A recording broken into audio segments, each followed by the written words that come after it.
오늘 계시록 별내는 거 24번째 시간입니다. 오늘 계시록 16장을 통하여 진노 심판에 대해서, 셋째 화에 대해서, 대접장과 아마겟돈에 대해서 전언해 보도록 하겠습니다. 본적은 짐승의 패를 받은 자들이 받는 재앙을 보였는데요. 하나님은 참되신 신이신 거로 예언대로 15장 같이 짐승과 우상에 절하지 않고 회받지 않은 사람들은 이미 저보호처에서 보호하여 양육을 받았지만은 우상에게 절하고 표받은 자들에게는 육육받은 자들은 30일의 대접제한과 45일의 아마겟돈에서 마지막 애통을 받다가 전멸을 당하는 것이죠. 내용적으로 봤을 때는 독한 헌대가 나서 재앙을 내리게 되고, 둘째는 바다가 피같이 되는 재앙이 내리고, 셋째는 강물이 피같이 되는 것과 같이 돼서 손자들의 피값을 갚는 일이 있기 때문인데요. 넷째는 또 해가 불로 사람을 태운다. 다섯째는 어두움과 종기로, 여섯째는 아마겟돈 전쟁, 일곱째는 지진과 핵무기로 인류가 전멸당하는 것을 말씀하셨는데요. 그것은 여기까지 오면 안 되겠지만 여기까지 온 사람들은 누굴까요? 전산전만에 다림질의 진리로 마지막 진리를 전할 때 순종하는 자들이 후삼자문에 빠져서 13장과 같이 적그리스도가 다스리는 그 세상에서 후삼년만 동안에 결국은 용이 여자에게 분노하여 돌아가서 저가 권세를 받아 그 짐승 우상에게 생기를 주어 그 짐승의 우상으로 말하게 하고, 또 짐승의 우상에게 경배하지 않는 자는 며칠인지 다 죽이게 하더라. 그러니까 우상년만들의 죽임을 당하지 않으려면 편을 받아야 되죠. 심판에 대장자가 되고 멸망의 대장자가 돼서 짐승의 뼈 666을 받은 자는 아무도 구원받을 수가 없는 겁니다. 그래서 이들이 이제 여러분 대접자님께 와서 마지막 기름을 받다가 아마겟돈 때 전멸을 당하게 된다, 이 말이거든요. 이것이 이제 기록 12장 17절에 보면 용이 여자에게 분노에 들어가서 그 여자 남은 자손 곧 하나님의 계명을 지키며 예수 증거를 가진 자들과 더불어 싸우려고 바다물에 애썼더라. 그리고 12장 17절에 그건 아까 얘기했던 것이 전 3년 만에 다림질의 진리로 첫 세계에서 완전면으로 알코올과 조금을 가릴 때 그 다림질의 진리에 이런 것을 읽고 듣고 지켜야 복을 받는 데는 그 말씀에 순종자람으로 후삼전에 빠지게 된 자들이다, 이 말입니다. 그래서 아무리 예수 믿고 충성받았다 하더라도 예언의 법을 지키지 않고 환난에 빠지면 구원받기가 어려울 정도가 아니라 구원받기가 없다고 봐야 됩니다. 그때는 흥인과 자비가 없는 때거든요. 그런데 이걸 지금 잘 분별해서 말씀을 들려야 될 때가 온 겁니다. 이걸 중심으로 해서 성경 본문을 통해서 얼마나 인간 중간에 약 75일 동안에 내려지는 재앙이 아주 심한가를 우리가 알아야 되는데, 여러분들이 이제 출애굽기 7장에서 11장을 보면 모세가 10가지 재앙으로 바로를 불복시키는 과정이 나오지요. 그때와 비슷하다, 이렇게 이제 보시면 됩니다. 첫 번째 1절에서 2절을 보죠. 또 내가더니 성전에서 큰 음성이 나서 7 천사에게 말하되 너희는 가서 하나님의 진노의 7 대접을 땅에 쏟으라 하더라. 첫째가 가서 그 대접을 땅에 쏟으매 악하고 독한 헌대가 짐승의 패를 받은 사람들과 그 우상의 경배자들에게 나으라. 악하고 독한 헌대가 나는 재앙이다. 그것은 참된 종을 괴롭히던 무리들이 그만큼 기룡을 받다가 죽는 것을 뜻하는데요. 스가랴 14장 12절에 보면 뭐라고 그럽니까? 예루살렘을 친 모든 백성에게 여호와께서 내리실 재앙이 이러하니 곧 섰을 때 그 살이 썩으며 그 눈이 구멍속에서 썩으며 그 혀가 입쪽에서 썩을 것이요. 이런 걸 보면 얼마나 고통이 심하겠습니까? 여기서 썩는 데는 것이 살도 썩고 또 눈이 썩고 혀가 썩고 이런 일들이 벌어진다, 이 말이죠. 이런 일들이 짐승의 벌을 받은 자들에게 마지막 회개의 길을 줬는데도 안 하는 자들에게 나오는 것이죠. 2000년 동안 누군지 예수 믿고 종사하거든요. 이제는 구원받는 은혜 시대의 회개의 길을 줬고, 또 마지막 전 3년 만에 마지막 진리의 심판의 다림질로 이런 것을 읽고 듣고 지켜야 복을 받는다는 말을 쳤는데, 이때 순종하지 않고 회개하지 않았기 때문에 결국은 다 이렇게 재앙을 받아서 멸망을 한다, 이 말입니다. 여러분들이 이거를 잘 깨달아야 될 때가 왔는데요. 그래서 이제는 여러분들은 이 말씀대로 이러한 고생을 받아서는 절대 안 돼야 되겠죠. 그래서 죽음으로 믿음을 지킨 자는 이제 어떻게 되냐, 천년 동안 원부에 가야 된다 이 말인데 이 말은 무슨 말이냐? 후삼연반에 이런 짐승의 피를 맞고 죽었다 이 말이죠. 그렇으면 그 사람이 바로 낙원을 가느냐? 낙원을 가지 못한다는 얘기입니다. 그것은 왜 그러느냐? 그것은 예수님이 이제 십자가 못 박혀 돌아가시고 몸은 아리마대 요셉에 있었지만은 그 영으로는 옥에 가던 영혼들에게 복음을 전파해 갔다고 그러면서 3장 18절 19절에 나오죠. 그런 마찬가지로 방주에 타지 않은 자들이 세세 후손이 아무리 하나님을 섬겼다더라도 방주에 타지 않은 자들이 방주법을 지키지 않으므로 약 2,500년 가까이 결국은 음부에 있었다 이 말이거든요. 그러니까 마지막 법인 예수법을 안 지키면 예수님 그 종장을 하더라도 후삼들면서 죽으면 이렇게 음부에 가고 낙원에 가지 못한다는 사실을 여러분이 아셔야 되거든요. 그래서 여러분들이 영어 사도신경을 보면 이 descending to hell이라는 예수님이 음부에 갔다는 말이 나와 있거든요. 이걸 한국에서는 이제 받아들이지 못하고 그걸 빼버렸는데요. 그것은 사실 맞는 말이거든요. 그것이 베드로전서 18장 3장 17장 18절 19절에 보면 분명히 나와 있거든요. 이걸 여러분이 지금 아셔야 된다 이 말입니다. 그래서 저가 또한 영으로 옥에 있는 영들에게 전파하니라. 그들은 전에 노아의 날 방주 예비할 동안 하나님을 오래 참고 기다리실 때 순종치 아니하던 자들이라. 방주에서 물로 발명한 얻은 자가 몇 명뿐이니 겨우 8명이라. 그렇게 나오죠. 8명이 구원 받았다는 것은 아무리 하나님 섬겼던 세세 후손이라도 망할 수밖에 없다 이 말이거든요. 이것이 알파 역사가 돼서 오메가 역사 때 이런 일이 또 벌어진다 이 말입니다. 여러분들이 이걸 잘 아셔야 되고 이것이 이제 6장 11절에도 보면 너를 섬기자는 백성과 나라는 파멸하니 그 백성은 반드시 진멸되리라 그랬죠. 일어나라 빛을 발하는 세계 사명자가 죽지 않고 세시하고 죽음 아프지 않고 별성천하여 새 시대에 축복을 받으라는 마지막 진리를 전할 때 이 진리를 안 받은 자들의 화가 이렇게 크다 이 말입니다. 여러분들은 이게 참으로 중요한 때다 이렇게 볼 수 있습니다. 3절입니다. 둘째가 그 대접을 바다에 쏟음에 바다가 곧 죽은 자의 피같이 되니 바다 가운데 모든 생물이 죽더라. 바다에 죽은 자 같이 이 피같이 되니까 바다 가운데 모든 생물이 죽는다 이 말이죠. 저주받은 바다의 생물도 다 없어지는 것은 새로운 축복의 시대가 오기 때문에 스바자 1장 3절에는 이렇게 말씀하셨죠.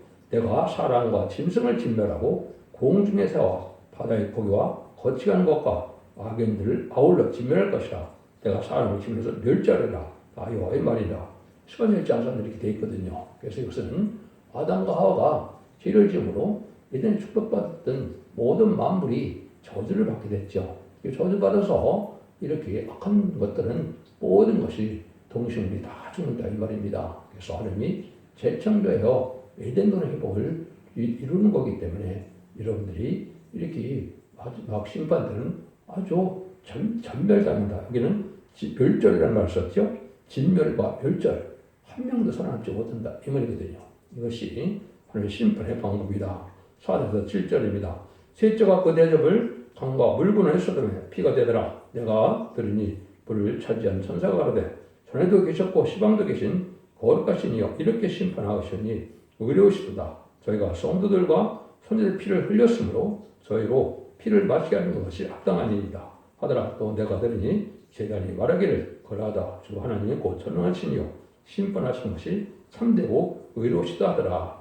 모든 방황생물이 다 피가 되니까 어떻게 사람이 살 수가 있겠습니까? 그는 많은 기독교를 핍박하고 많은 순교자를 낸 그 죄값을 인간들에게 묻는다 이 말이죠. 그러니까 이러한 악한 정권, 특별히 무슬림의 공산당 정권이나 악한 정권들이 한 이 제약을 하나님께서 피값을 갚는다 이 말이거든요. 그래서 이렇게 해서 이제는 모든 사람들이 결국 피를 마실 수밖에 없는 때니까 얼마나 어렵습니까? 출애굽기 7장에도 보면 모세 때 피해 재앙을 내린 때가 있었죠.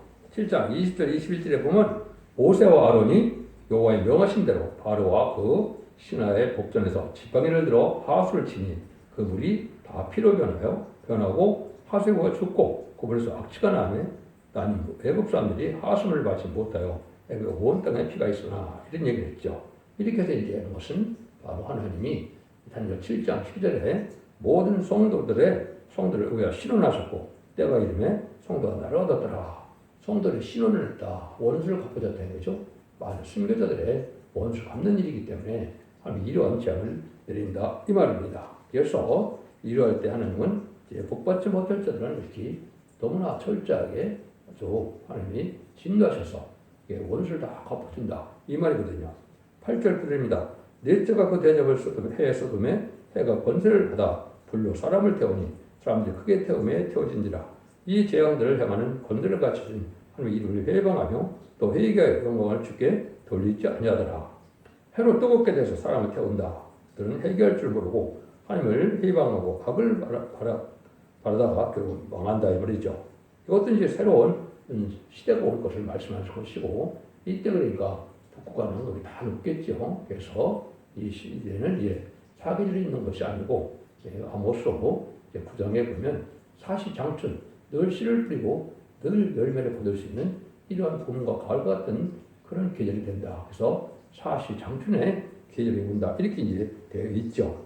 이사야 30장 26절에 보면 이런 일이 있을 때 뭐라고 그랬느냐? 그랬으면 그날에 이제 해가 7배나 이제는 뜨거워지고 이렇게 된다는 말이 나오거든요. 그래서 달이 해같이 이렇게 밝아지고 또 해는 7배나 뜨거워진다. 이런 말씀이 나오는데 이런 일들이 있어 대적자한테 완전히 망할 자들은 망하게 한다. 이 말이거든요. 그래서 많은 고생을 하게 되고 기후 변화도 오게 되고 이런 일이 벌어진다. 달빛은 햇빛 같고 빛은 7배가 되어 일곱날에 빛과 같으리라. 30장 26절에 이렇게 되어 있거든요. 아모스 9장 13절에서는 여호와께서 걸어서 대포라 날이 이를지라. 그때 발가는 자가 곡 씨뿌리는 자의 뒤를 이으며 포도를 밟는 자가 씨 뿌리는 자를 뒤를 이으며 산들은 단포도들을 흘리며 작은 산들은 녹으리라. 아모스 9장 13절에는 이 사시장춘의 세월이 되어서 이제 봄, 여름, 가을이 있는 것이 아니라 항상 씨를 뿌리고 항상 열매를 맺는 이런 계절이 돼서 풍부한 그런 삶을 살게 된다. 이 말이죠. 10절 11절입니다. 또 다섯째가 그 대접을 짐승의 보좌에 쏘르니 곧 어두워지며 사람들이 아파서 자기 혀를 깨물고 아프고 뭐가 조기를 하여 하늘의 하나님을 회방하고 저희 행위를 회개치 아니하더라. 캄캄한 흑암이 그들에게 오면서 아파서 자기 혀를 깨물리며 하나님을 회방하게 된다. 이 말입니다. 이때 원망불평해서 죽는다. 이 말이죠. 그래서 이때 몸은 괴롭고 목은 마르고 뜨겁기 때문에 고통을 당하며 애를 쓰는 재앙이다. 회개는 성신의 없어졌기 때문에 모세 때도 흑암의 적이 있었죠. 출애굽기 10장 21절 23절에 보면 여호와께서 모세에게 이르시되 하늘을 향하여 네 손을 들어서 애굽 땅 위에 흑암이 있게 하라. 또 더듬을 만한 흑암이리라. 모세가 하늘을 향하여 손을 들며 캄캄한 흑암이 3일 동안 애굽 온 땅에 있어서 그동안은 사람이 사람을 서로 볼 수 없으며 자기 젖에서 일어나는 자가 없으되 이스라엘 자손에 관한 것들은 광명이 있었더라. 이렇게 나오죠. 그래서 이것도 일부 사람들이 이런 날이 가깝다는 말을 많이 했는데 이것은 대접장 때 가서야 이루어지는 일이다. 대접장은 전선년반 지나고 후선년반 지나서 후선년반에 이제는 짐승의 표를 받은 자들이 사는 세상이 바로 계시록 18장처럼 바벨론의 세상인데 멸망의 대상자, 신분의 대상자로 사는 세상이라는 것이죠. 이 세상에 하나님의 긍휼과 용서와 자비가 없는 이러한 아주 혹독한 재앙을 내리게 된다. 이 말입니다. 여러분들이 이 말씀을 생각해보면 지금 어느 시대에 이 시대에 바로 사는 것이 하루 신앙을 바라보는 것이 중요하다. 이렇게 말씀드릴 수 있습니다. 12절 14절입니다. 또 여섯째가 그 대답을 금과 유라되게 쏟음에 강물이 말려서 동방사는 왕들의 길이 예비되더라. 또 내가 봄에 개울 같은 새 더러운 영이 영의 입과 짐승의 입과 거짓 선지자의 입에서 나오니 저희 귀신의 영이라 이 점을 행하여 온 천하 임금들에게 가서 하나님 곧 전능하신 영 큰 날에 전쟁을 해를 모으더라. 큰 강물이 말라서 동방에서 오는 왕들이 이 길이 유리된다.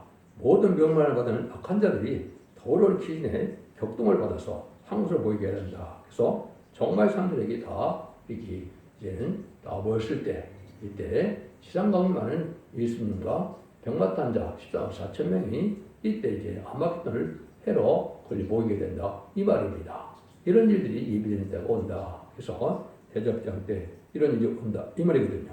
15절에 보면 보라 내가 도둑같이 우리니 누구든지 깨어 자기 옷을 지켜 벌을 먹고 다니지 아니하며 자기 부끄러움을 보이지 않는 자가 복이 있도다. 이거는 이제 망할 자들은 예수님 오실 날을 알지 못하고 있다 망했죠. 그렇지만 하나님을 잘 섬기던 자는 빛의 아들로서 신앙 준비를 하고 예비를 해서 미리 다 예비적 모습으로 인도를 받아서 그 자들은 이 제약과는 상관이 없다 이 말입니다. 그래서 만왕의 왕이 도둑같이 치상 경험할 때는 자기 부끄러운 수치를 가리는 옷을 입은 자는 복이 있다는 것은 아무리 죄가 있어도 종말의 경고를 듣고 회개해서 빨리 전사면에 예비적 모습으로 인도함을 받아야만 된다 이 말입니다. 국산전방 또한 이제 보호받는 것이 예비체고 대접자한과 아마겟돈 때 재창조기한 또한 보호받는 것이 또한 보호처가 있다 이 말입니다. 그래서 보호처는 핵무기도 터져야 되기 때문에 일반적으로는 한 사람도 살아남을 수 없는 때가 온다는 것이죠. 그래서 이렇게 이제는 하나님 앞에 바로 구원받는 자들이 구원을 받게 된다. 그러니까 이 구원받는 자들이 이제 기록 7장 9절에 보면 이렇게 되어 있죠. 이 일 후에 내가 보니 각 나라와 족속과 백성과 방언에서 아무런 능히 셀 수 없는 큰 무리가 흰옷을 입고 손에 종려가지를 들고 보좌 앞과 어린 앞에 서서 능히 셀 수 없는 큰 무리죠. 우리가 쉽게는 알 수 없지만은 80억 인구 중에 수억 정도는 되지 않겠나 생각도 들지만은 정확한 물은 큰 물이라고 했으니까 그 사람들이 바로 예비적 보호를 인도받아서 나중에 제림의 주가 오셔서 지상론에서 천국에 들어갈 때 백성으로서 왕을 맞이하는 일을 한다 이 말입니다. 그래서 자꾸 말씀드리지만 계시적으로 구원받는 방법은 딱 두 가지 방법밖에 없습니다. 그래서 7명을 받아서 이제는 들림 받아서 변화승천하는 구원을 받은 14,000명의 무리와 이제 기록 4장 3절과 3절에 시인권과 선명함을 받아서 피까지 청구돼서 원죄자인데 해결받음으로 천년 동안 축제하는 몸으로 예비적 보호제에서 보호와 인도와 양육을 받다가 새시대 백성이 되는 방법 이부터 같은 방법에는 구원함이 없습니다. 그래서 이것은 곧 시작될 전산말의 역사에 여러분들이 반드시 알곡된 삶을 살아야만 이렇게 인도받아야만 여러분들 살 수 있다는 사실을 아셔야 된다 이 말입니다. 그래서 여러분들이 이런 모든 일들이 이제 이루어질 때가 바로 전산전문의 역사인데 전산전문은 특별히 내진비 성령의 역사가 임하는 때가 오는 것인데 이때 아까 심판과 소명을 받는 이런 자들이 있고 그다음에 7명까지 받아서 변호석자는 우리가 있거든요. 이걸 정확히 이제 배우는 것이 이사야 1장 18절 20절이거든요. 여기서 말씀하시되 보라 우리가 서로 변론하자 너희 죄가 좋은 것 같을지라도 눈같이 해줄 것이요 지름같이 붉을지라도 양들같이 되리라. 내가 즐겨 순종하면 땅에 아름다운 산을 먹을 것이요 너희 거들에 배바라면 칼에 삼켜리니 여호와의 말이니라. 그래서 완전면에 이를 때 원죄자 문제가 다 해결된다 이 말입니다. 그래서 이걸 순종하면 아름다운 산을 먹는다. 에덴don의 축복인 천년왕국의 축복을 받게 되지만 여기 배반하면 이 순종치 않으면 다 환란장 때 심판 때 다 멸망당한다 이 말이거든요. 이럴 때가 이제 오게 된다 이 말이거든요. 그래서 이런 일이 나오는 때가 바로 이제 멀지 않은 때다 이렇게 볼 수 있는데 16절입니다. 새 영의 히브리 영으로 아마겟돈을 하는 왕들을 모으더라. 이때 왕들은 아마겟돈을 곳으로 모은다는 것은 아마겟돈은 성과학의 마지막 크게 싸우는 전쟁의 뜻인데 대접제와 모으기 40일간의 이제 벌이는 마지막 전쟁이다 이렇게 볼 수 있는 거죠. 성과학이 이제는 하나님 평화 파편이 마지막 싸움을 벌이는 것이다. 그래서 아마겟돈은 성과학의 대립이 에덴 동산부터 이제 시작된 것이 이제는 여기서 끝이 나게 된 것이다. 그래서 아마겟돈은 실제 어떻게 이루어집니까? 계시록 19장 11절에서 21절처럼 백마탄 자 입으로 나오는 검으로 다 죽게 된다 이 말이죠. 이때가 바로 아마겟돈이 이루어지는 과정을 계시록 19장 11절 21절 사이에 말씀하신 거거든요. 그 일들을 여러분이 잘 아셔야 아마겟돈이 뭔지를 알게 된다 이 말입니다. 17절 21절입니다. 일곱째가 그 대접을 공개 수tum에 큰 음성이 성에서 부드럽다 나서 가로되 되었다 하니 번개와 음성들과 내성이 있고 또 큰 지진이 있어 어찌 큰지 사람이 땅에 있어 오므로 이같이 큰 지진이 없었더라. 큰 성이 세 갈래로 갈라지고 많은 그 성들도 무너지니 큰 성 바벨론이 한밤에 기억하신 바 그 맹렬한 진리의 포도주잔을 받음에 각 섬도 없어지고 수락도 간대없더라. 또 중수가 한 달란트나 되는 큰 우박이 하늘에서 사람에게 내림에 사람들이 그 박제로 인하여 하늘 해방하니 그 재앙이 심히 큼이니라. 그래서 무서운 지진과 그래서 이렇게 큰 성이 갈라진다. 핵무기가 터지니까 지진과 핵무기가 터지면 얼마나 이제 땅이 갈라지는 것처럼 된다 이 말이죠.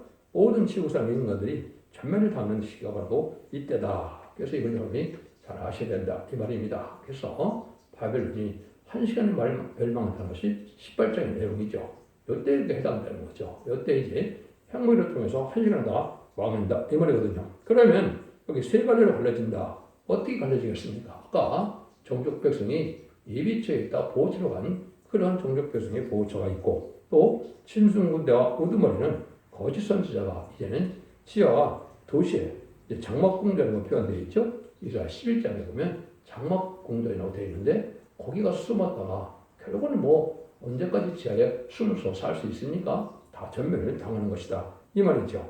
그 다음에는 이제 어떻게 됐습니까? 그래서 세 번째는 이제 불타는 세상으로 이제 해서 다 망할 수밖에 없다 이거죠.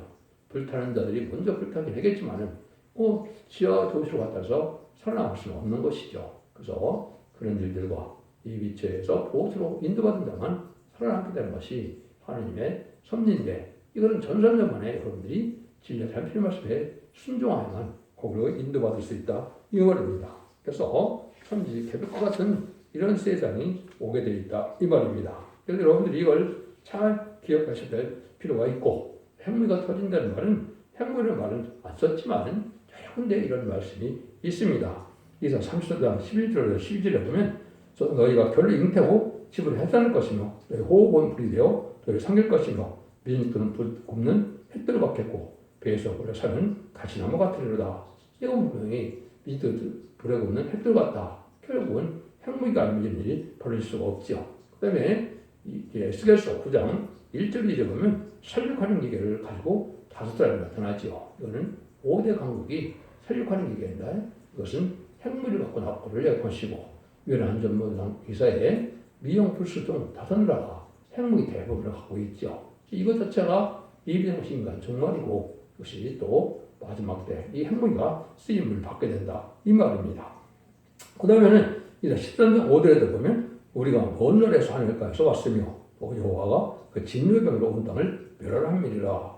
이거 진노의 병이라고 그랬죠. 그래서 이 핵무기도 하나님께서 마지막 때 심판하려고 준비한 병기다 이렇게 말씀을 하는 것이죠. 그래서 이것을 또 이제는 이사 14장 23절에는 내가 또 그것으로 고슴들의 풀과 구룡등이가 되게 하고 멸망의 비로 소재하리라. 나 망고리가 와보라. 멸망의 비로 소재한다 그랬죠. 이런 일이 있다 이 말입니다. 그런데 아까 이제는 우두머리들은 이제 장막궁에 숨는다는 말이 다니엘서 11장 40절에 이렇게 나와 있습니다.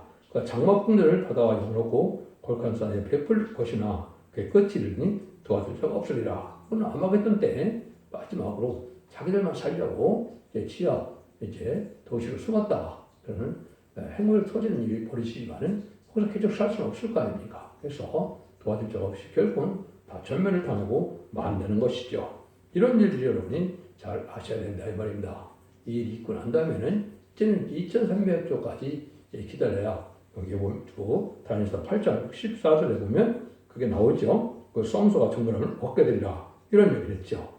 그리고 이 날짜에 대한 부분은 이제 다니엘서 10장 11절과 12절에 보면 후삼년만은 1260일인데 여기는 뭐라고 그럽니까? 1290일을 지날 것이고 30일이 더 나오죠. 그 다음에는 여기 1345일을 이제 더 이르게 되는 자가 복 있다. 이거는 이제 45일이 또 나오죠. 그래서 30일은 여섯째 때까지는 대접장이고 7대째는 핵무 터지는 때부터 아마겟돈이 되는데 이 45일은 또 아마겟돈 기간을 말씀한 것이다. 이렇게 볼 수가 있는 겁니다. 그래서 이런 때가 이제 아주 임박한 때다. 결국 지금은 마지막 한일에 7년만 남은 때다. 이것은 1세기에 예수님이 오셔서 AD 30년경에 십자가 못 박혀 들어가심으로 은혜 시대가 시작된 것처럼 이제는 2030년 전으로 해서 이런 아마겟돈 전쟁까지 일어나서 다시 천년국의 새 시대가 올 것을 예표한 것이고 그 시대가 지금